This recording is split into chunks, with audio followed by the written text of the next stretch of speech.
Rail यात्री सुरक्षा Bhubaneswar railway station आरंभ है एआई रोबोटिक सेवा। आपण देखुंत ये हूँ से एआई रोबोट डीएससी अर्जुन जहाँ को भुवनेश्वर रेल स्टेशन रखा जायछि।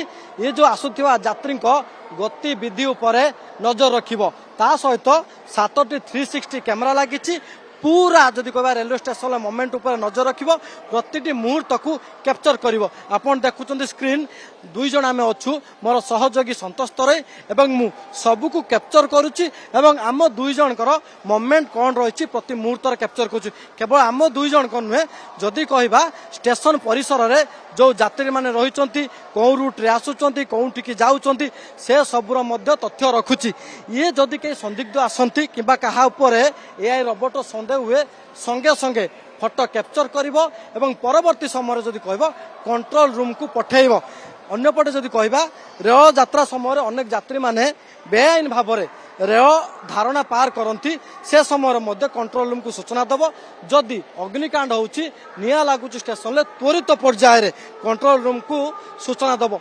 40 लाख टंका व्यय जदि कहबा पूर्व तट रेलबाई पक्षर किणा जायछि रोबो कपर कंपानी एवं संपूर्ण भाव में मेड इन इंडिया अर्थात भारतीय ज्ञान कौशल तैयारी करा जायछि डीएससी अर्जुन। पूर्व जदि कहबा चैत मास ईस्ट कोस्ट रेलवे मुख्य कार्यालय को ऑफिशियली इनागुरेशन करा जायतिला। रथ यात्रा थिबा कारणरू पूरी रेलवे स्टेशन ले आकु नहीं रखा जायतिला। से समय यात्री गतिविधि उपर लक्ष्य नजर रखिथिला।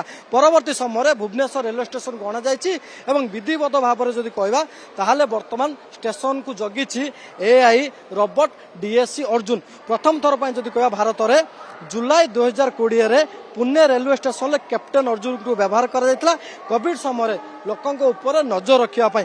परवर्ती समय 2026 जनवरी रे विशाखापट्टनम रेलवे स्टेशन ले रखा जायतिला एवं एबे मध्य व्यवहार होउची। सफलता परे ईस्ट कोस्ट रेलवे आकु आनीछि वर्तमान भुवनेश्वर रेलवे स्टेशन ले रखा जायछि एवं 40 लाख टका खर्च करायछि। एवं ये ट्रेन जिबा आसीबा ट्रेन गतिविधि आसुथिबा यात्री गतिविधि उपर मध्य सूचना दब एवं 3टी भाषा रे प्रति मुहूर्त रे सूचना दब।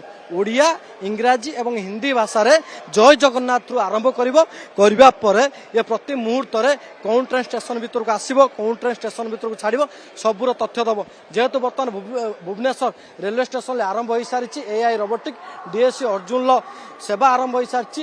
यात्री माने आसुचंती, देखुचंती एवं समस्त ऊपर नजर मध्य रखुछि एवं आकु नै कि जदि कहबा परवर्ती समय ये पूरा पूरी स्टेशन को कैप्चर करा जिवो। जो कैमेरा साहाय्य रे जो 6टी प्लेटफॉर्म रहिछि, जो रेस्ट रूम रहिछि, से सब जगह को मध्य निया जिवो, नजर रखिबो।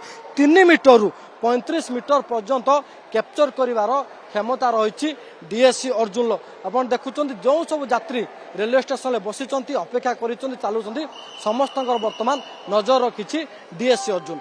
भुवनेश्वर कैमरा पर्सन संतोष तरंग के सह ज्योति बृहस्पति, ओटीवी।